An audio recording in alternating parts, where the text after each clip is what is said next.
Night show. Look at you. Infinite potential. Infinite possibilities. Infinite failures. But it's all up to you. The choice is yours. To be the most divine.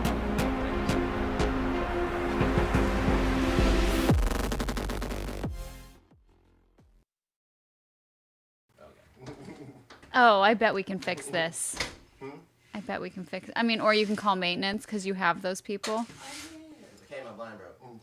Come do stuff. My sweet grandma, she's like 96, and she called me the other day, and she's like, "Do you remember when you were 13 and fixed my blinds? They're still working, and every time I do them, it always makes me think of you." Grandmas are amazing people. We need more grandmas in the We world. do need more grandma. I thought it was cute They though. don't even have to be biological grandmas. They can just be dope old ladies. Oh yeah, Becca's my grandma. I needed one. She's a dope old lady, yet she's younger than me, but still. Boom, and we're back. It's like, no, that's not how you started. I wish it was like a radio type Can you shit imagine like if that is how you started I it? know, people would love it. They were like, oh my god, I get so much energy. Like, nah, man, that's not me. I think that would be very interesting, though. Yeah. Well, Hello, Megan. How are you doing? I'm doing good. How are you? Thank you for, I'm awesome. Thank you for coming on today and agreeing to do some craziness with your friend. You're welcome. Anytime. I will do any craziness. Oh goodness. For the record, that's a wide gamut with me. Same. People know this. So I wanted to talk to you because you have lived your life, have lived and walked in some things, and I think that Walked in some things. walked in some things. Shit. Are we? Yeah. Are we allowed to curse on this? Yeah. Lots You of can say shit. poop, Yeah. You can say butt, Cool. apple, asshole, or whatever. Any You feel words. like saying. Cool. Great. All the words. And 4 letters or otherwise.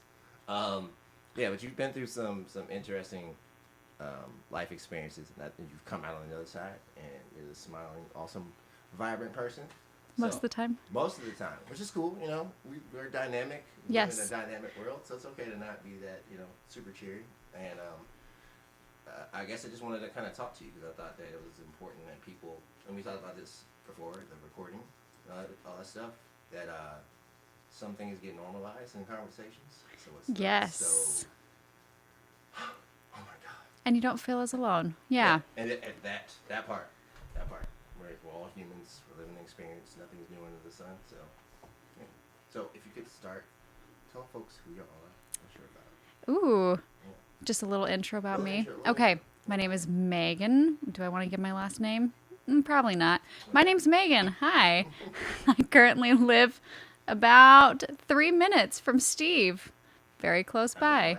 Alaska living. Yes, living in Juneau. Let's see. I grew up in Seattle and then did undergrad. Went to grad school in St. Louis. I'm a physical therapist here in Juneau. And yeah, we'll leave that there. Okay. They get to find out the rest. So that's the bio stuff. So let's get to the real shit. The good stuff. Yeah, let's get to the real shit. So the main reason why I brought you here today was that you were married Yes, I was. and you had what I thought was an exceptionally rare experience, but I'm coming to understand that it does happen more often than I thought. Yeah. Even when I was going through it, I had one friend who reached out to me and was kind of going through the same thing. She didn't tell anyone at the time, just me. And it was probably like 4 or 5 months into me going through all of mine. I was like, okay, there's one other person. Like, this made me feel so much better, and being able to reach out to that person and like show love and support. But I have not found anyone other than me thus far. But that's okay. There are people. They exist. Yeah. So that we're clear, and then we're gonna go through this. The situation which we're talking about is Megan's husband. I guess, how can I say this? We love him dearly. Yeah. But And I'll folks that'll listen to this, I'll start with the whole this is supposed to be like a very sex positive topic. This is not here to bash anybody or demonize anyone. Oh, or yes. demonize any group of people. We're not trying to categorically shame anybody, but this is an experience that people go through, and I think if we talk about it it would make folks a lot more open and honest about who they are and what they want and their expectations, so that things like this don't happen so often. Yes. And I also feel like a lot of it, okay, we also need to go back in time a little bit, though, Okay, let's go and back talk to- about my upbringing. Okay. So, because that yes. plays into so much of Okay, this. so yeah, so let's, and then Do we and wanna then start there? We'll do the reveal. Okay. So, I was raised very religious Mormon growing up, which is fine. I have my own opinions on it, but like, good for other people, not for me. I loved some aspects about it. I didn't love others, and that's okay. What did you love about it? I loved that it was easy to find friends when I was little, that there was just like a bunch of other people around, and like I felt like I had a good support network of adults that loved me. Like that was probably the best part of it. And then anything beyond about 10 didn't really love by any means necessary.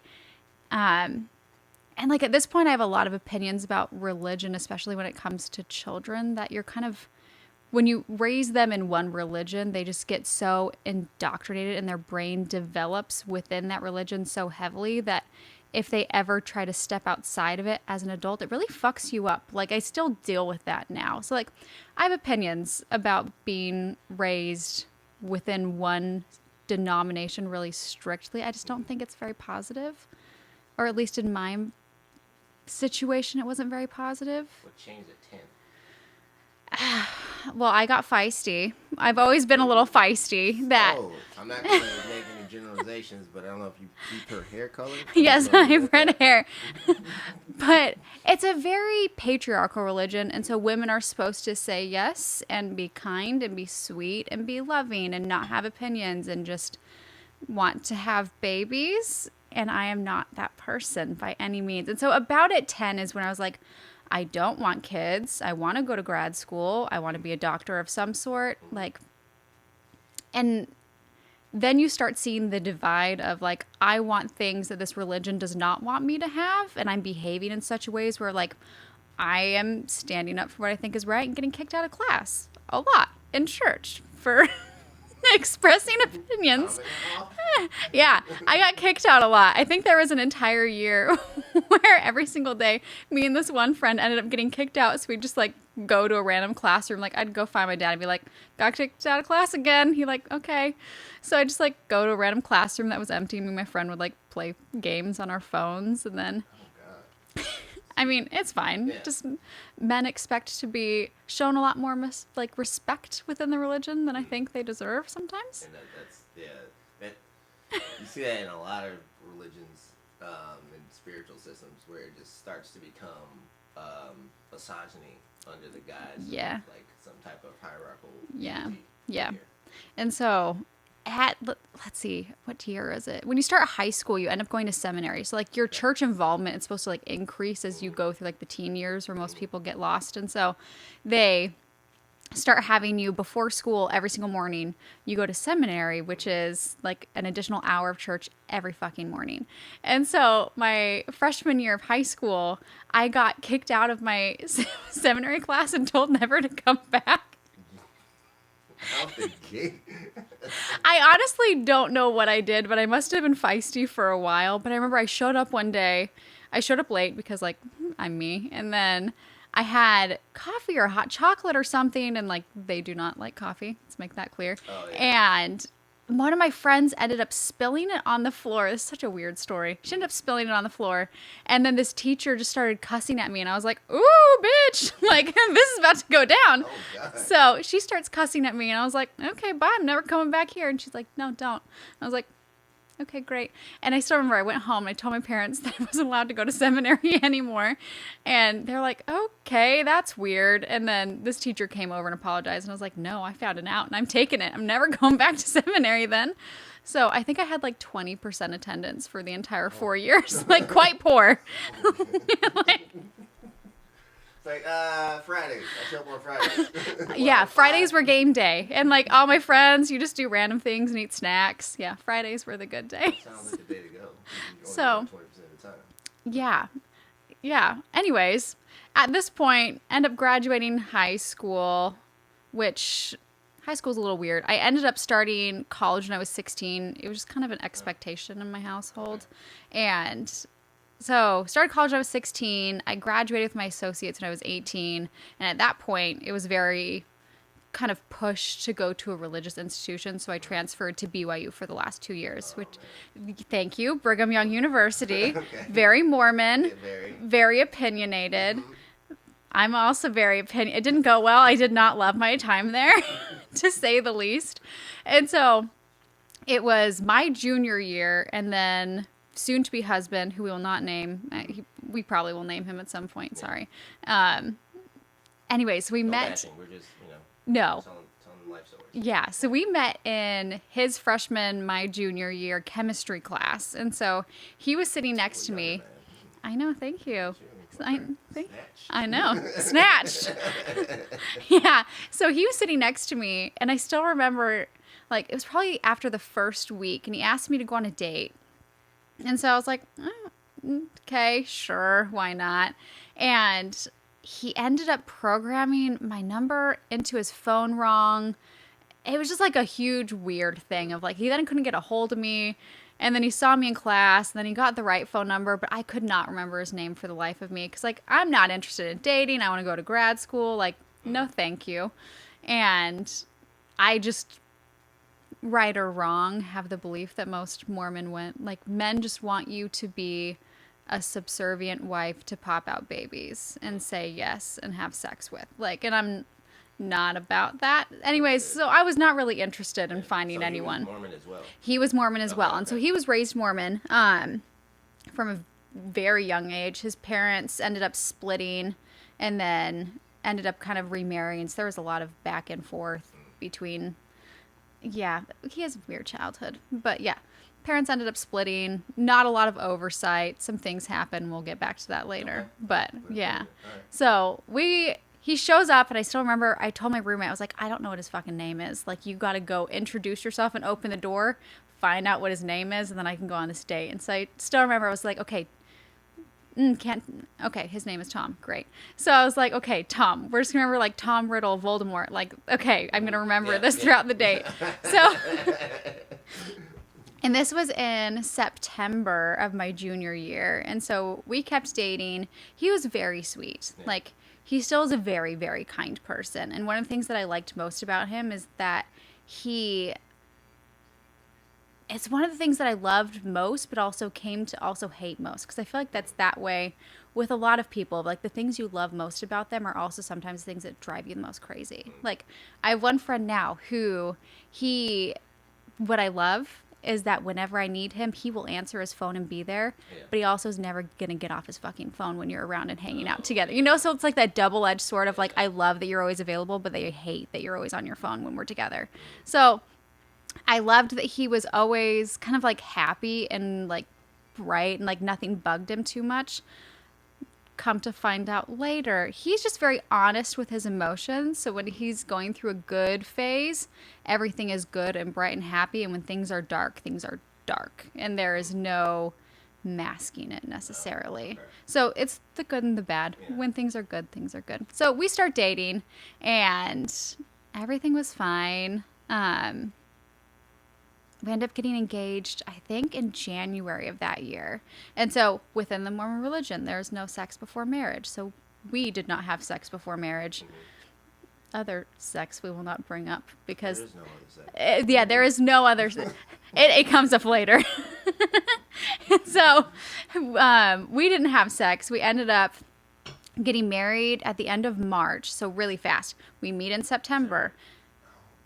October, November, December, engaged, January, February, March, married. So very, very fast. And I mean, it was good for a while. I still remember that, the wedding was weird. We're not even going to go into that. I mean, just like Mormon weddings are weird. What do you get? Wait, is there special underwear involved? There are so many things involved. We'll leave you all to go Google and YouTube and things. Yeah, you can find many things. So, like, you get very pushed might be an inappropriate word. We're going to roll with it. Pushed to get married within a Mormon temple. So you have like two different things. You have the church, like normal meeting house that you go to on Sunday. And like they have a gym. You can play sports there and all that shit. Dope. And then they have a temple, which is the really big castle-y looking white ones. Oh, yeah. Correct. There's one in Maryland that we always just pass, and as a kid, I always thought it was Disney World. Oh, they're beautiful. They're absolutely beautiful. I don't know how expensive they are, but It looks like very expensive. they are, I think, are very expensive. And so in order to go inside, you have to like be paying 10% of your income. And then there's a lot of other like things that you promise to do, like that you actually believe in the religion and that you're going to support it and that you're going to give everything if you need to and even like die for the church. In a lot of the ways, if you like kind of look up the definition of cults, Mormonism checks off a lot of them to varying degrees. Like if you had to rank it on a scale of 0 to 5, I think it at least gets a 3 on everything, if not closer to a 5. Like 2.6. Yeah, like in my opinion, we're ranging between a 3 and a 5 on most things. So I'm okay. Okay. I like not personally. Most of my family still is. My parents are very active, and I have one sister that's very active. And then I have 2 siblings. They're just covered in tattoos and piercings, and like they like to go for the community atmosphere, but that's it. So yeah, tangenting. We're gonna get back onto the anyway. So we get married. Yeah. I still remember the first 6 months of our marriage. Like he's not very interested in sex, and I was like, okay, like whatever, I'll deal. Okay. I'm very good at kind of going with the flow, as the story will also tell. So I'm like, okay, we'll deal, whatever. And so I still remember like 6 months in, I like wanted to have sex, and it was the first time he was like, no, like I don't want to. And then like everything from that point on, like sex kind of starts disappearing in our relationship. Like we didn't fight, we got along really well. But like the best way you can describe it is like siblings that grew up together who are just like really good friends. And like just get along really well. Like everything was fine, but it's not what a marriage should be necessarily. Right. So very kind person. So he also has a problem, which I've told him this, that he values more what other people think of him than of what he thinks of himself, and will lie to make other people feel more positively about him than tell the truth. Yeah. And A lot so, of folks, yeah. wearing that mask to kind of fit into society a little bit more. Yes. And so there was a period really early in our marriage where he started lying about random shit. And so he ended up failing in undergrad in organic chemistry class 8 semesters in a row until he got kicked out of school. I know none of this until he gets kicked out of school. And I'm like, what the fuck, man? Like, I literally tutor OChem. Like, I don't understand why you didn't bring this up. Like, he told me nothing. Absolutely nothing. So he gets kicked out of school. I've graduated at this point. So I was like, okay, well, I don't like the Mormon bubble we're living in. And so we decided to move back home for me, which is Seattle. And so we stayed there for a little bit. And he wanted to go to med school for a while, which is why he was taking OChem. And at this point, like, we were talking, and I was like, you know, maybe it's time to pick a different path because things only get worse from here. And so he decided to change his major, and things improved from there. And he loves the current job that he's in. He does great at it. But we moved back to Washington. And at this point, I knew I wanted to go to grad school. But sorry, this whole chronological thing is difficult. So I have a genetic heart condition called long QT syndrome. And so it is where your heart squeezes and then it relaxes to get prepared to squeeze again. Mine doesn't relax very quickly to get prepared to squeeze again. So when it's beating slowly, everything works fine. But when it starts beating really fast, like imagine it takes 1 second for it to relax and then get ready to beat again. If it starts to beat really, really, really fast, it's still going to take a full fucking second for it to relax and get ready again. And so if you go into really, really, really fast heart rates, you just like go into cardiac arrest. And so, because your heart just thinks that it's stopped because it takes so long for it to get ready. My mom has it and my grandma has it. And I don't know how rare it is. There's multiple different forms, and mine, like they all kind of get defined by how they present. And mine is a lot of running brings it on for whatever reason. And then being afraid and like alarm clocks. Like I was never allowed to have alarm clocks growing up. Like, and then my siblings were always like so punished for getting like scaring me in any way. I couldn't go. I remember being so upset that I couldn't go on any amusement park rides, and just being like so pissed. Like scary movies are out. Out. Everything was out, and like, oh, my parents would rip my siblings a new one if they scared me. Like, it was stupid. And even from like being really little, I remember having to go and do like cardiac stress tests, and so they end up hooking you up to all of these leads on your arms and your legs, and you have to go onto a treadmill and run with like an EKG fully going. Oh, they're terrible. Crazy. Right, and they keep increasing the incline and the speed, and you're like 10 years old, like hooked up to all these wires, and like they don't give you clothing really when you're 10, so you're like in a pair of shorts with like a weird mesh tank top to try to hold the leads in place. Oh, it's so wild. Anyways, so I love this story, man. I'm in it. It's like I'm getting all the details now. Oh, you're getting a lot of details. So I started, I go to all these doctor's appointments, and they end up putting me on a bunch of beta blockers that just makes it so your heart doesn't respond quickly to anything. And so it just slows your heart rate down. And so even now, like if I go on hikes, it'll take me a while before my heart rate catches up to what I'm actually doing. Yeah. And like, you just feel like you're dying for a minute because your heart's still trying to like beat at 60 beats per minute, and you're trying to exercise. It doesn't go well. Oh, God. So Okay. yeah, all these lovely doctor's appointments. I ended up on like the highest dosage of beta blockers for a really long time. And then typically with my condition, it's supposed to get better once you reach your early 20s and like fade out by like 26.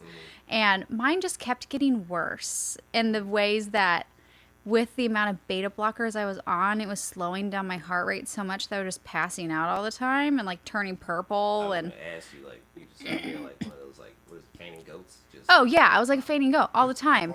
Even now, it happens occasionally where people will be like, "Your lips are turning purple. Are you okay?" And I'm like, "Damn it!" Like, So what do you have to do, like, when that happens? oh, I just lay down, Okay. get blood to your head. Like, Okay. you drop to the floor, you become a fainting goat before you faint. It starts going down. Like, I'm not feeling well. And then all of a sudden, it's just like lights out. And so I remember waking up after, God, I don't even know how long. And I can't move anything because I've been out long enough that there's been no perfusion to my body, so I can't move any of my muscles. And so it's just like I have a part of a brain that's kind of working, trapped inside a body that's just like flaying, or like I probably just look like I'm sleeping at this point. And so this poor woman next to me, I remember just thinking, God, I'm just leaning on her shoulder and I don't know this woman. Like so many weird thoughts going through. And like no one knows anything's happening, partner's across the aisle. Yeah. He's not paying attention. And I keep coming like out of it and coming back to, and going out and coming back to. And eventually like you get enough perfusion, and what ends up happening is you kind of lose your shit for a while after you go to like no blood pressure to all of a sudden having it again. So I go crazy. I like unbuckle myself from my seat. I get up, start like running down the aisles. Like they're trying to land. I end up vomiting. Like I look like a psychopath. I lay down on the floor in the middle. Like this poor flight attendant has no idea what's happening. He's like, get back in your damn seat. Like, what are you doing? So he like shoves me back in my seat because they're trying to fucking land. And I'm just puking everywhere. And like, I just feel so bad for all the people around me. And so eventually it all kind of stabilizes, and like husband knows what just happened and I know what just happened. And he's like, do you want me to do anything? And I was like, no, I know what happened. Like, I'm not saying a word. I don't want to go to the hospital. I want to go hiking. So. Oh my God. Right. Oh. Sometimes I'm a dumbass, in case you haven't picked that I up. like completely forgot. Like, oh, this is a hiking trip. You go to Alaska. You're nowhere near home. You live in St. Louis. Oh God. Right. Okay. And All so right. Jeez. Okay. he calls his mom, who lives outside of Seattle. And so she picks us up from the airport. We go back to her house, and I just pass out and sleep for a good 48 hours or more. Like, I don't wake up. I don't do anything. Like, I just sleep. And they reschedule our flights to like 2 days later. We make it up to Anchorage, do a shorter version of the hike, Right. which I then got so much shit for. Rightfully so. I probably should have gotten shit for that. But like, was it dumb to go on a hiking trip after going into a cardiac arrest that just spontaneously aborted because I'm young for whatever reason? Like, yeah, dumb. But the hiking trip was lovely. It was great. Well, that's the important thing. That's what that means.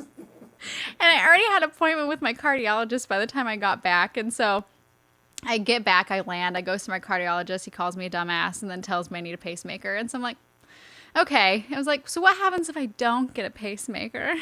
Because I'm me.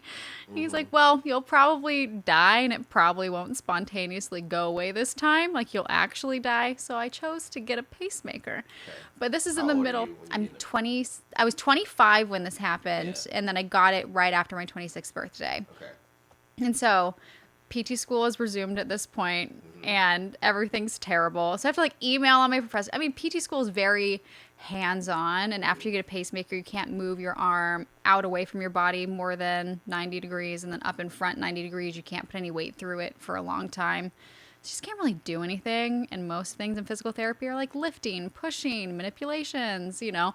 So I ended up taking a good like 6 months off of school, but they just let me do everything from home and save all of my like physical tests for like 6 months later Yeah. when I could like Oh, that's practice them. They were so sweet. And like, they are a very good school. They're like the top school for physical therapy in the country. They kick out a lot of people. They're kind of hard ass, heartless. They're not great most of the time, but they were very sweet with me. So like, very appreciative of them. Okay. Shout out to you So they were nice to me for whatever reason. But so yeah, I ended up getting this pacemaker, and I still remember like getting in the shower after I got it, and they like took the bandages off, and you have this big scar, and just like puking in the shower when I saw it for the first time, because like it's big. It's really big. It's like 3 inches across and probably 4 inches long underneath. So It's you're a like, cyborg then. yeah, I'm a cyborg. And, Okay, like, cool. it just feels like a deck of cards. And, like, trying to learn how to sleep because you lay on it and it pushes against your ribs. And, like, it's just uncomfortable. Yeah. And then when you already aren't feeling great about it and, like, you go to fly and people ask you about it, you have to go back to school with 100 other people where most of the time your dress code is, like, short shorts and a tank top and everyone gets to see everything. You're like, don't love. Don't love. But it made me get over it. And, like, That's good. the exposure helped Yeah. a little bit. I don't know. It was fine. So, husband during this time, he's working, doing a job he hates.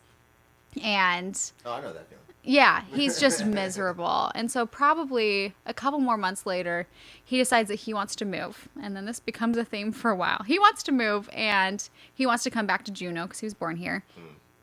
And he just wants to. So he ends up just quitting his job, doesn't even have another job because he's so miserable. How much heads up do you have that he quit? Oh, I think that he told me after. He told me beforehand that he was thinking of quitting. Yeah. And then he quit and then told me that he did quit. And I was like, okay. Okay. Like, and then it ended up being another 3 months, I think, until he got his job up here. So then he leaves, comes up to Alaska, and at this point I'm having to like travel and do rotations for school. And so I ended up going to St. Louis, Kansas City, Phoenix, Orange County for a while, and then back to St. Louis. And during all of those rotations, he's still up in Juneau.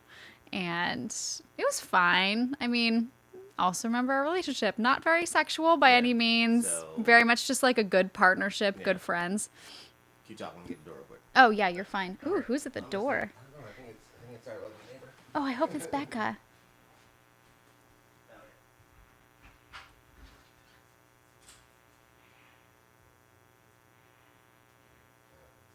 I heard not. I'm here. We're back. We're back. We're back. We're back. So he's still up in Juneau. I finish all my rotations. I go back to St. Louis, finish up school, graduate, and he, like, I asked him, you know, do you want to stay in Juneau or are you going to leave? And he's like, well, let's do Juneau. He's like, I either think that you should come to Juneau or like we should just split up. And it was the weirdest thing for him to say. I was like, okay, that's random. Wait, so how long have you guys been married at this point? So we got married in 2011 and then I graduated in 18. So we've been married for 7 years. Oh, shit. Yeah, so we've been married for a while, and just out of the blue to be told, move to Juneau or we're going to split up, was just weird for me. And so I was like, Oh, yeah. It kind of goes back to the whole Mormon thing. right. And Yeah. I'm just agreeable, and I don't Yeah. see any red flags, which is just a part of my personality of like, I assume people are telling me the truth and like just believe people, and I don't look for red flags. It's bullshit. I know that I do this, but so I don't even question it. I was like, oh, I'll come to Juneau. That's fine. And he's like, are you sure you want to come? And I was like, yes, it'll be fine. It'll be fine. So I move up here, start my job, and immediately he changes his job to be, there was 2 positions that were like equal to him. And so the first one was you're in Juneau 24/7. The other one is you're traveling essentially 24/7 and home for like 4 hours a month. And so he immediately switches to the other position to where he's like never home, never fucking home.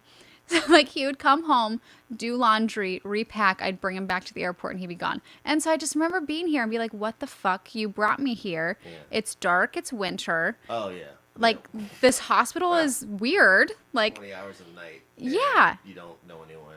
Folks are different. Right. Everyone's super odd. It's like Yeah. a weird place. And like coming from Orange County is where I was living right before I came up here. I'm like, where are the things? Like there are no things. Everyone seems weird. The only person that I do know just abandoned me. I now just have a dog named Waka. Like, okay. Yeah. He's very sweet. So I'm just here. I'm lonely, not feeling it. But I'm agreeable and I'm fine and I'm willing to make things work. I'm like, okay, that's fine. I will deal with it. So he does this job forever, which is not forever, probably until the middle of 2019. And that's when things get wild again. Okay. So the middle of 2019, probably in March, he tells me he wants to move again. And that either, again, I can come with him or we can split up. And I was like, I don't know why this keeps being the option. Like, I will come. It's fine. And so he tells me he wants to go to Seattle.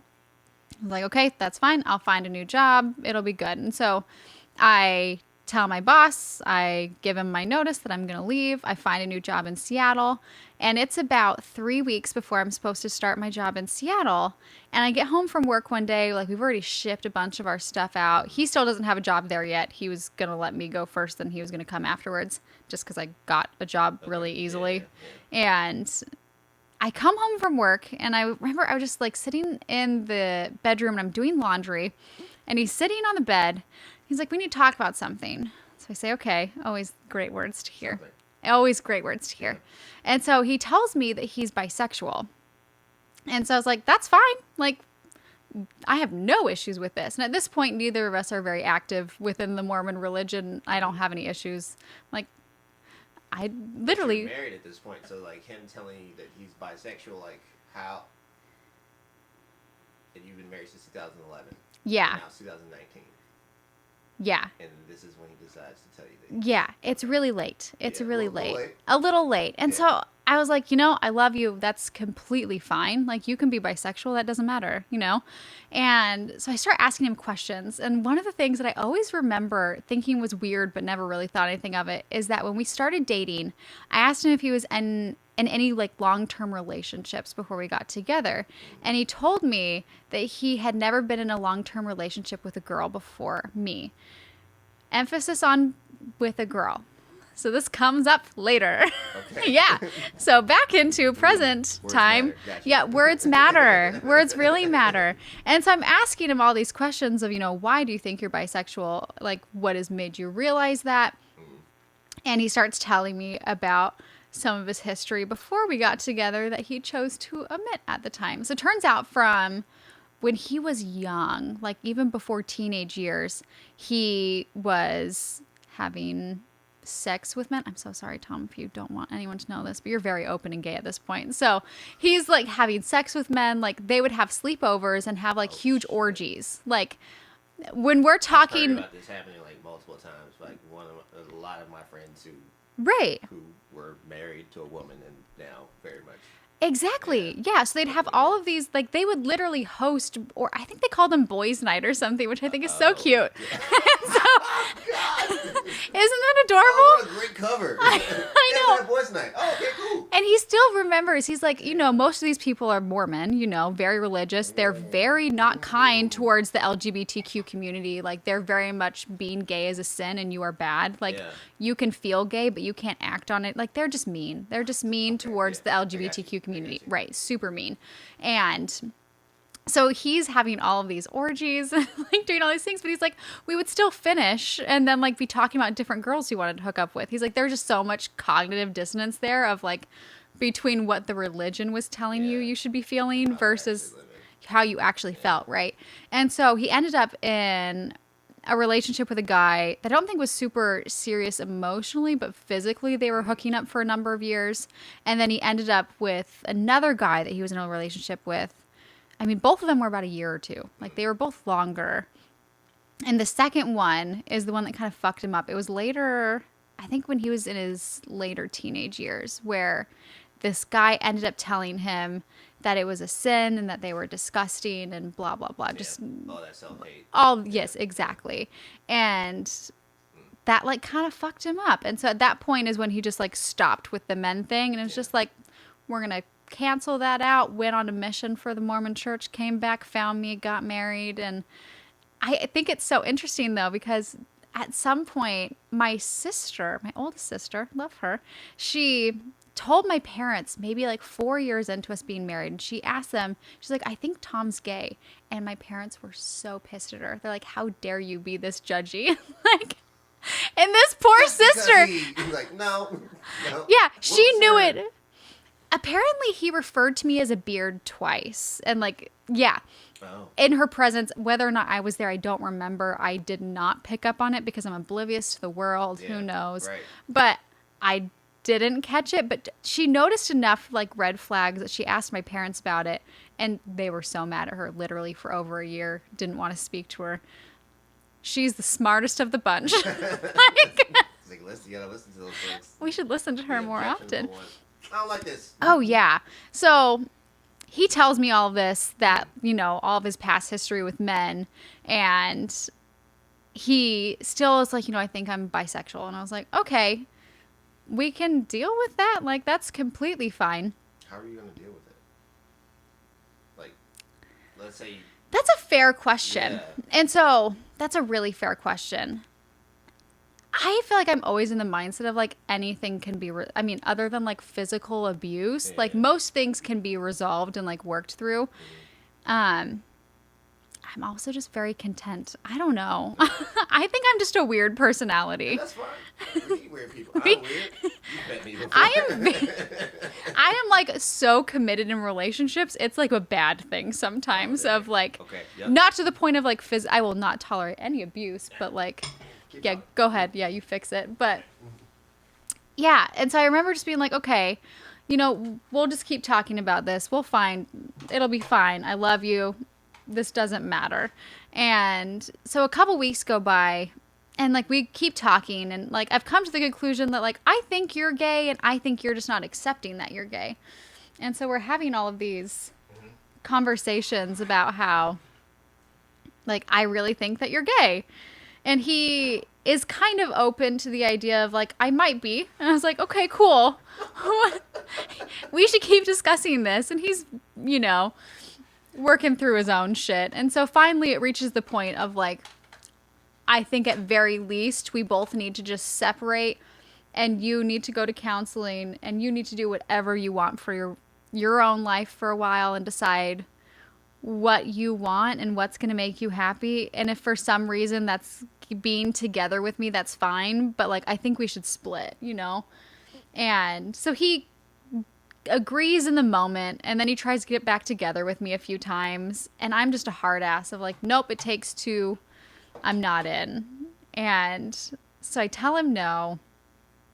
Eventually he ends up moving out. So he told me this in May or June of 2019 and he ended up moving out in around September. And around when he left and when he told me, I developed a nice severe alcohol abuse problem. Oh, yeah, no, that makes sense. Yes, it makes sense. That makes sense. It was bad. My friends referred to it as the dark time where I would just like get drunk every single night and come to work hungover. And like it was surprising though, because even with my pacemaker, like it rocked me a bit and like I went to a lot of counseling and things, but it didn't rock me to the extent that this did. And I still don't know why. I still don't know like why this one fucked me up so bad. But so I'm heavily drinking. Okay. Lots of issues. Yeah. understandable why you're heavily drinking as well. So. And I become a very happy drunk. And so, like, I was just so down and depressed and, like, what the fuck just happened that it was the only way I felt happy. And so he left in September. And, like, we were still, like, trying to be friends. Like, he's a very kind person. Like, he did some shitty things, but, like, he's a kind person. So we're still trying to be friends. I'm supposed to go on a cruise with him and his whole family for Thanksgiving. Of course. And I'm like, it'll be awkward, but, like, I want to go on this cruise. I paid for it. Thank you, right? So it's like maybe 2 weeks before the cruise, and he's like, can we talk about it? And I was like, yeah, you know, and he kind of brings up that he thinks it might be awkward and this and that. And I'm cool. I'm like, I think it'll probably be less awkward by the end. Like, I still want to, I just want to go on this cruise. And so, like, probably 5 days before the cruise, he calls me. He's like, my family doesn't really want you there. Like, and I get, like, hard uninvited from this cruise. And so he was sweet. Like, he paid me back all the money for everything that I put into this cruise and was like, do something else, you know? And so I ended up booking a lonely vacation to Hawaii that my friend Glenn, who was also gay, ended up going on with me because his husband was working during that time. So he went to Hawaii with me, and we spent Hawaii and Thanksgiving in Hawaii. Woo. And so still heavily drinking, not doing great, you know. Right. Life is life. Response to Yeah. having gone through something Right. traumatic. And so it was actually really good, though, because I was like, okay, you're being stupid. Like, time to get a counselor. Yeah. You got to not do this forever because this is stupid. Yeah. And so I started going to a counselor. She's sweet. She's a blunt redhead like me who's like 75, and she tells me I'm a dumbass when I'm being a dumbass, and we all need that. Yeah. This is very true. She's a feisty little grandma, so I love her. We will not name her. But, yeah. Okay, so now we're kind of in present. Yeah. How much So- in present do you want to go to? What questions you got for me, All right. Steve? Now, I think you choosing to go to counseling Yes. is something that a lot of people are afraid to do. I love counseling. Yeah, I've gone to counseling, like, since I've been in the military. I've been going to counseling 3 times for different issues. 3 different, like, Yeah. sequences of events, yeah. 3 issues. Like, the first one was I had I was seriously dating this girl. Basically got engaged. Was planning on getting married. All the Aw. shenanigans. Yeah, as you can see, there's no ring on this finger. Mine either. Kind of similar situation. I get home from being underway, being like in South America, like beating up people and jumping on submarines filled with cocaine, and I get home and she's already bisexual. I know this. Yeah. We've already covered this. I know her girlfriend. Yeah, at the not an time. issue. Not an Fine. issue. Yeah. She's like, oh, we can make this work. So I get back home, and she's like, oh, you're gonna keep leaving, and I can't like be in this with you. Leaving for work, Coast Guard? Yeah. So it's like, I was like, oh, well, I have a new job now. Like, I'm going to training for this. Like, I'm never going to get back on the boat unless I really fucking want to, like, super fucking bad, which I don't. So, like, that's not an issue that you need to worry about anymore. And she basically ends it and blows up an air mattress so I can sleep in her dorm room In the common area? So, like, all of our friends, we went to college together, like, Steven, why are you sleeping in the... I'm leaving. And I just, like, run out into the night and drink my pain away. Oh, yeah, it works well. 2, 3.5 years. The pain goes away, Yeah. but it doesn't get resolved. No, at all. It's like, oh, here comes that pain again. Oh, yeah. Yeah, and I feel like I still remember when he uninvited me from this cruise. We were on this conversation, and I had a bottle of wine next to me, and by the time this 20-minute conversation had ended, I drank the entire bottle of wine and loved Becca to death. Yeah. She realized that I was home drinking by myself and came and picked me up and wouldn't let me be alone anymore. Like, you just sometimes need people to To be intrusive in your life. A and be little like, bit. Hey, we're not going to do this today. And, like, everyone was so sweet of letting me come to the realization at my own time. And I didn't get a counselor until I was at work. And I just ended up like having a complete breakdown. And one of my other coworkers was there. And she's like, I don't know what's happening, but like, you need to talk to someone. And like when a completely separate third party is like, what the fuck, get your shit together, it means something. Yeah. And I appreciate this woman for being like, what the fuck. And like, my work's great. They give you a bunch of free counseling sessions. So she's like, here's the phone number. Yeah. Call them. Tell them you need a counselor and go. Yeah. And so I've been seeing one ever since then. No, it's important, man. It's very fucking necessary. And I feel like sometimes you just need a third point of view. Like, she has no stakes in my life whatsoever. Yeah. She's going to be blunt as hell. And like, she's going to tell me when I'm doing fine and to give myself more slack and to stop being mean to myself. And she's going to tell me when like, oh, when you feel stressed, you need to label it as not stress because that's not helpful. You need to label it as like, I'm afraid of something. Like, I'm afraid of either something that exists and is going to kill me, or just like, I'm afraid of, I don't know, not being enough or not being in control, or, you know, labeling it helps and be like, okay, can I control this? Am I enough? Probably. Like, I don't know, just being able to go through different ways of thinking that are different from your own. And for me, I feel like that's helped so much with even the religious upbringing of my brain. I feel like I have two brains just because I was raised so heavily in a very fundamentalist religion that like I flip-flop from like a very liberal, critical thinking brain over to the fundamentalist brain so quickly. It like fucks you up sometimes. You're like, no, I'm not going to hell.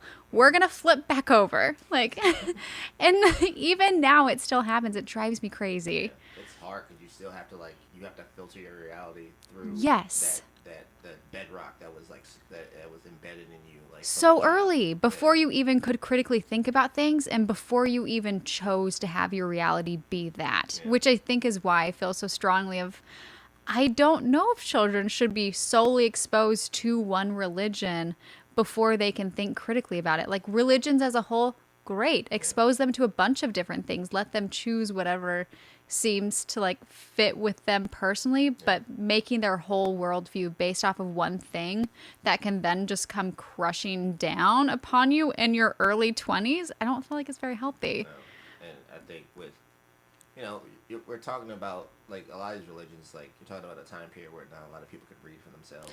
Yes. About a time periods where like women weren't allowed to do a lot of things that are fucking normal. Like, oh yeah. Like read or be in front and right. actually, like be prophets and do all these things that we very much normalize now.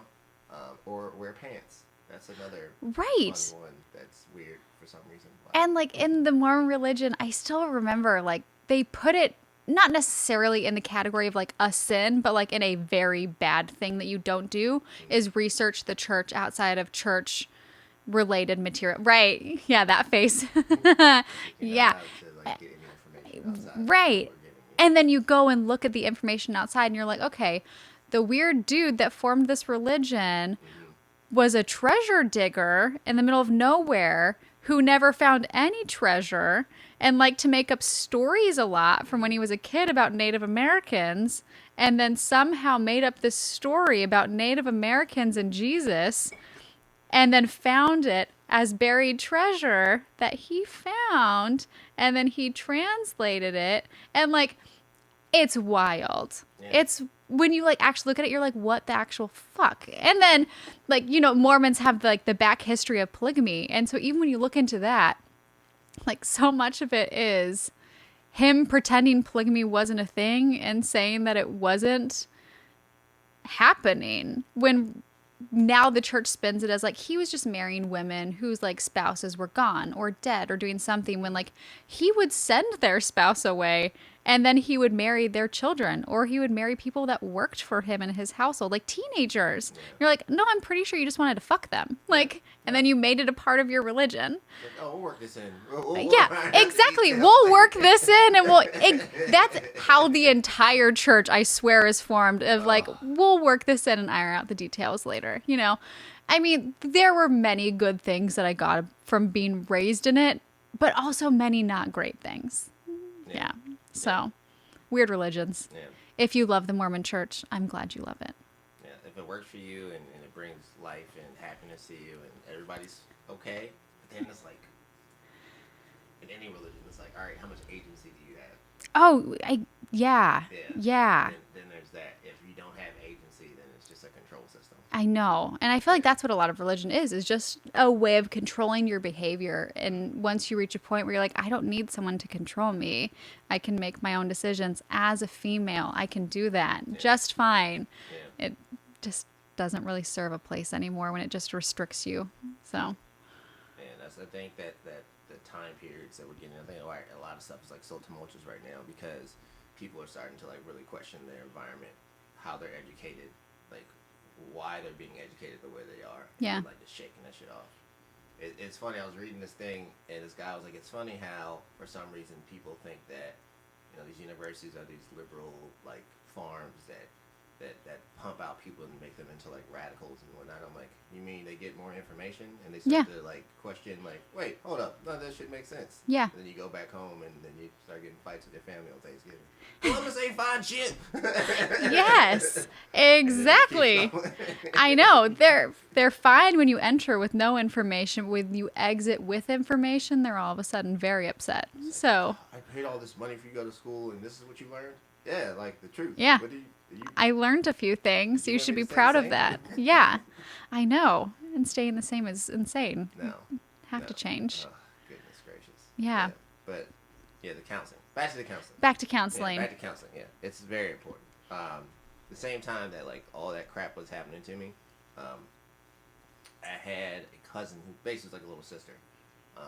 She died from a brain aneurysm. Like, and this all happened in the same week. So I finally get off the boat, get to this training school. I see my basically fiance. See her. She ends a relationship. Cousin dies on Wednesday. Bury her on like Friday. And then I start school on Monday. And I am like boozing hard. Oh, yeah. I'm like looking back on it, I was like, dude, I was so sad. Like I was getting upset that I probably woke up. I was getting to the point. I was Yeah. like, fuck. All right, I guess I gotta drudge along Yes. again. To Yeah. try to do this. And it took my school, my class chief, and he was like, you're showing up like super tired, falling asleep in class, like all this shit, like you're passing your classes, but like your performance, like how you're carrying yourself is all fucked. He's like, what's going on? This is a teacher? Yeah. Just okay. Yeah, so he's like he's in the military. He's a chief, and I tell him, and he's like, why the fuck you didn't say anything? I was like, all right, look, like here's the number. Go to the counseling. Like, go back, come back when you're ready. Like if you gotta go out of class or whatever, like it's fine. Just let me know what's going on. Yeah. And it was the first time in my experience that being in the military that somebody had like stepped in. Because that's not very common. No, like, and I think, and now he's like in charge of our entire rating. So like our job specificity, he's like, in charge of all of it. And I'm like super appreciative. Like every time I see him put stuff out, cause like, oh, this dude actually like he cares. Yeah. He gives a shit about the people who work with him, underneath him, the people that are retired, like their families. Like he's gonna stop what he's doing to like give you some attention and like try to point you in the right direction. And cares more about the person than the organization or structure or anything else that he's meaning to be doing within his job. Because the organization are the people. Like it's not like you're not numbers. You're not your employee ID number. You're not this person that just shows up every morning at 7:30 or whatever. Like there's a whole person there that has a mom and dad and family and issues and like all types of like moving parts. And if something's broken, see it. Give it a name and kind of like talk to it. It's like you need to give it a name so that you can actually wrestle it. And going to counseling was like I only went like 3 times, but it was good just to talk to somebody who had no stake in it. Yeah. To be like, this is what's going on with me, and this is why I feel this way, and here. I think I've probably gone to at least like 100 counseling sessions, but it's so nice to have someone. I mean, so like when I start getting depressed, it does not happen often, but I stop eating. And so she was the first one that was really blunt with me about it. I ended up having a lot of like suicidal thoughts during this. And like, I've never had those ever. And so one time I was driving home and I was driving and my brain is like, drive off the side of the road, just drive into the ocean and die. And I was like, what the fuck was that, Meagan? And I'm like in my car, like, what the hell just happened?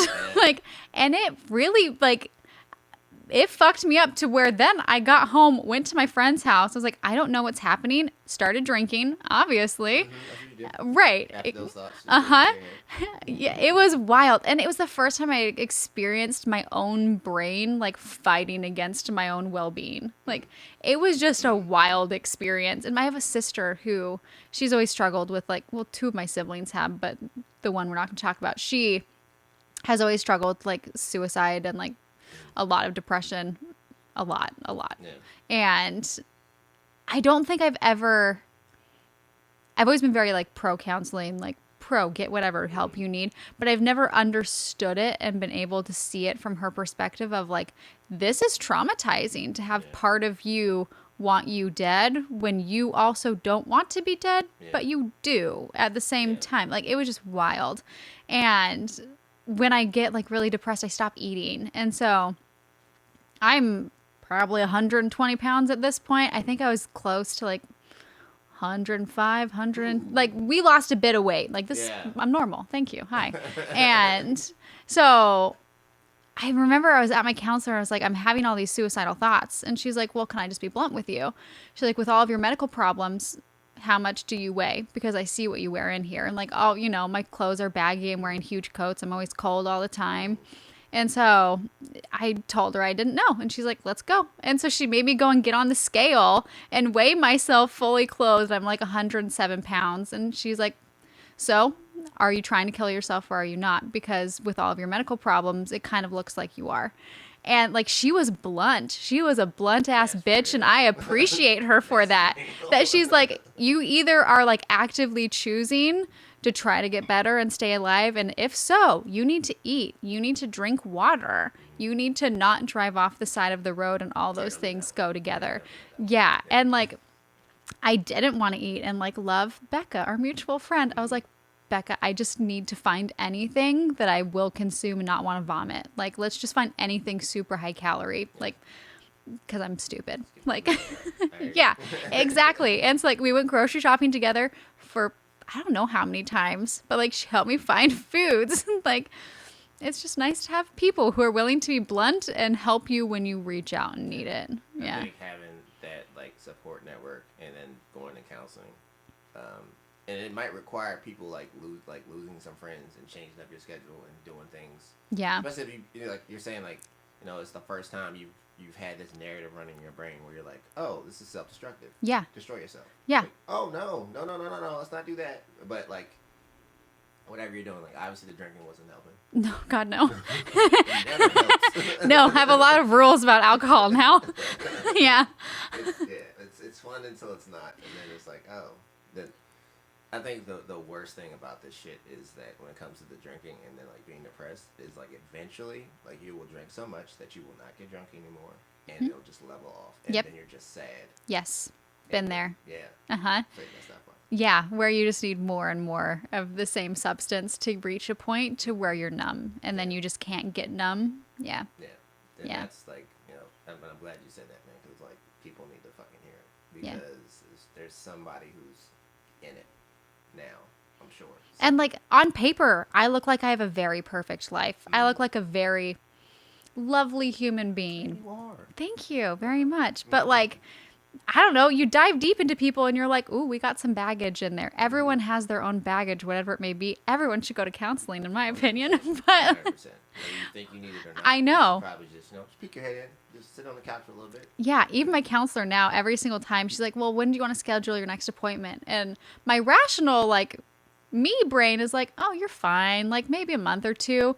And then I'm like, no, in 2 weeks, you're going to be sad. Like, just schedule it for 2 weeks. And then something will have come up in the next 2 weeks that you'll want to talk about. Yeah. Even if it's just a pulse check. And they're just like, how you feeling? Oh, I'm good. Yeah. Or, whatever. Exactly. There's even one the other day where oh, I should catch people up on my current life, though. So me and spouse end up separating. He moves up to Fairbanks. I end up asking for my job back, and I love my boss because he's like, I love you. Yes, please. So, yeah, a little bit, actually. Yeah. So he immediately gave me my job back. So I'm still in Juneau. He's up in Fairbanks. And like with splitting everything up, I was like, I don't want to fight. Like, there is no reason to fight. We've been friends for this long. I would like to be friends with you after this, like after a buffer period is over. Yeah. And so I was like, take the dog. Like, I'm better at taking care of the dog and keeping him alive and giving him water and food, but just like buy an automatic water thing and like an automatic feeder, keep him alive. And like, they love each other. So like, I gave him the dog. I gave him like all the money in the bank account. And I was like, just go. It'll be fine. Like, and so he moved up to Fairbanks, got a job. He still has the dog. They're doing fine. He's dating around. I think he's on like his third boyfriend. Okay. Yeah, we talk all the time. And so I've been in Juneau, and in December is when like the drunk phase, well, my counselor was a hard ass with me. And so we started seeing each other in like November. And so by December, I'd stopped drinking and had a relapse on Christmas Eve. I ended up getting drunk, but this is the first time where I chose to do it because I was happy and with friends and not to numb something. So I'm not as upset about that one. That's still my rule of like, you're only allowed to drink alcohol if you're already happy, not because you're sad and want to become happy. Yeah. And so I ended up getting very wasted, ended up meeting my current boyfriend, whose name is Chance. I talked to him about carrots for 2 hours. And I remember That's a whole different podcast. No, like literally baby carrots, of how much I love baby carrots, and I don't love them that much. I don't know what. I don't fucking know. This poor man, like, listened to me talk about baby carrots for 2 hours, and then first time I met him, and then we ended up at the same party on New Year's. And like we hung out. I was sober this time, and like we actually talked. He told me that I was a dumbass and talked to him about baby carrots for hours. I remembered nothing. Apparently at one point we were having a conversation, and like mid conversation I just got up and left, like, and went outside when I was drunk at Christmas. And he's like, yeah, it was weird. But he was interested. He was interested. Like, oh, that chick's weird. Yeah. But I can't say no. He also told me that I looked like I was from Oklahoma, which he says is a compliment. Okay. All right. I don't know what that means, but to him it was a compliment. I was very confused. Joe Exotic pull. I see what's going on. Thank you. Hopefully not a Carol Baskin pull. Not a Carol Baskin. Thank you. I love her. We all know what you did, Carol. We do know what she did. Yeah. So he is a kid. We've been dating ever since then. He's lovely. Yeah. He's a good dude. He's so fun. And I never would have put us together because we have mutual friends in common, and we've both been in Juneau for years. But like none of our friends ever hooked us up because like, I don't know. When you look at us from the outside, you're like, they don't belong together. But like, I love him. He's so sweet. Yeah, you guys like I saw him and I'm like, oh, yeah. Yeah, that's the dad. Yeah. Got you. Yeah, he's very sweet. So yeah, me and ex-husband are very good friends. We talk a lot. How explicit are we allowed to get on this? Balls. Great. So the other day he calls me and he was like, Megan, I think you need to try anal. And I was like, right, that's my thought. And so I was like, okay, explain to me why I should try anal. And he goes into this like probably 3-minute conversation, and then he just goes dead silent. And he's like, you don't have a prostate. Never mind. Oh, God. So like, we're very good friends. Yeah, clearly. Yeah. Some of the conversations are very weird, but oh my God. Yeah, it's nice to be at like a stable point where, I mean, like I was very angry at him for a long time of like, there was a period where like I found used condoms and I thought he was cheating on me. Turns out it was an anal dildo, but I was like, either it's my housekeeper who's fucking in my bed or it's you, because it's not me. And like, I found all these condoms, even our divorce, that he ended up skipping our divorce. He says that he couldn't be there. He went to Hawaii rather than coming to our divorce court. So then he was supposed to call in, and he said that he just never got through. I don't know who I believe, the judge or my ex-husband. All I know is that ex-husband Tom never showed up to our divorce, and this sweet man, like, I was just fuming pissed. And I was like, how fucking dare you not even show up to our divorce? Like, how hard is this? And so I'm just like sitting there and pissed, and the sweet judge, he's like, so as long as I don't have any questions for him, we can proceed. Would you like to do that? And I was like, fuck yes. Like, I would like to proceed. And so we got divorced in March. Like, there's a lot of things where I'm like, fuck you, man. Like, you were just a very disrespectful human. But, like, I'm sure I wasn't great along the way either. I'm sure I did shit that wasn't great for him. Yeah. But I don't know. At this point, he's very sweet. Like, he's called me a few times and been like, you deserved more than me. Like, I shouldn't have done that to you. But at the same time, like, I look at it from his perspective and I'm like, okay, he's raised super religious Mormon. He does what he thinks he's supposed to do because of the Mormon religion. He finds a wife, aka me, that he gets along with. Like, we get married. He supports me. And in 2015, when he starts getting depressed right around when I started grad school, is when he started realizing of like, okay, I at least am bi, if not gay. And he says nothing to me for 4 years, right? And so he says nothing because I'm starting grad school. I'm super stressed. I'm having a hard time. Like, the transition's rough. You know, a couple months later, I have to get a pacemaker put in because I died on an airplane. Like, that's not a great time to tell someone, right? And so he does what he can. He moves to Juneau thinking that, like, maybe it'll help him figure shit out. And it kind of did. Until I then arrived and he was like, what the fuck? Like, I can't leave her still, you know? Like, she just finished school. She's not financially, like, independent enough for me to leave her. Like, at what point, if I was him, would I have told my wife? I mean, honesty is better. Like, whatever. But, like, I can see it from his perspective of why he chose to do what he did of, like, 2015 wasn't a great time. 2016 wouldn't have been a great time either. 2017 wasn't better. 2018 wasn't great. Like, he made it work and was very depressed with me for 4 years to not fuck up my life when I was already going through a lot. So, like, yeah, I can see what that would be, and especially like coming from the same background, like being like, raised, I get it. like, and having to deal with the world with that filter, and then having to deal with that self-hate.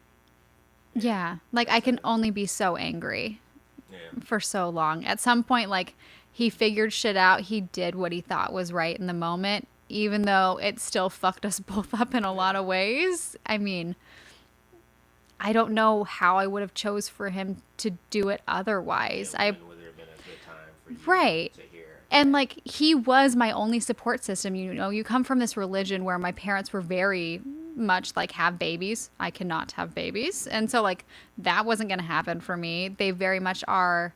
They have, like, a very apocalyptic worldview of, like, the world's going to end, like, the second coming, right? And so they're like, do you really want to spend your last couple of years on Earth? This is, like, the messages I get currently. Of, like, do you really want to spend the last couple of years you have on Earth going to grad school? And I'm like, sure, I'm fine with that, you know? And so, like, they weren't supportive.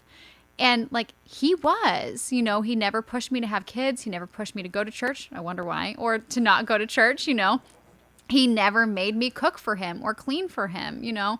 And in that religion, it's so common of, like, women are second-rate humans. It's shitty, but it's how they're treated. And he always treated me as an equal and pushed for my dreams as much as I pushed for them. So, like, there's so much of my current life that I attribute to being with him that I don't think I would change it. It made me a better person. I mean, I have a lot of issues in relationships now, of, like, a little bit of PTSD of, like, completely understandable that you had that. oh yeah, I still have moments where I'm like, okay, at what point is my current boyfriend gonna realize that I'm not enough and leave me? And then I'm like, fucked up. Like, Right. and this is what I was upset about yesterday, is, like, I had this moment of, like, when is he gonna leave me? And I'm like, he's probably not. Like, Right? It's like, don't tell yourself that I'm just narrative. crazy. You're having a moment. I'm just having a moment. And, like, yeah, it's just, like, a really weird worldview to have. And now I'm gonna stop crying. No, so it's now you fine. get to Cry me speak. too. Laugh issues in route. Yeah. So, I mean, it taught me a lot of things about relationship. I'm very good at compromise. Almost too good at compromise. But, yeah. Thanks, friend. I'm happy, friend. I got you right now. Now I'm never going to have to tell people my life story again. I'll just refer them to this. Just send him a link. It's Yeah. Like, bring some tissues. Okay. Anything you You'll want to laugh. know about me. Yeah. Yeah. Dude, I appreciate the fuck out of you. Thank for just you. like making it like through everything. I appreciate me for making it through as well. Man. There's a lot, man. Like a lot of folks might have checked out on any number of the things you've gone through. So Thank you. I appreciate your strength Thanks. and appreciate you sharing all of this. You're welcome. Anytime. Are we hanging out after this, or what are we doing? Oh, I'm going to a campy thing somewhere, but I'm not camping. That's right. We're just hanging. I'm Okay. hanging for the fire. If you want to Okay. join, Oh, yeah, nice stop by. you should. Thank you for coming along. Thanks for having me. Yeah. Am I allowed to tell everyone what your nickname is? Go ahead. So, my best friend lives below Steve, and before we knew Steve as Steve, we called him Daddy because he was just the upstairs daddy. So, for about a year before we knew of your existence, we referred to you as Daddy, and we still do. Thank you. You're welcome. I appreciate it. Thanks for having me. Oh, God. It's not the first time I've had that nickname either. So, until next time, I'll see you guys. This is The Night Show. Thanks for Yay! having me. You're fucking awesome. Aw, you're so sweet. Night Show. Look at you. Infinite potential. Infinite possibilities. Infinite failures. But it's all up to you. The choice is yours.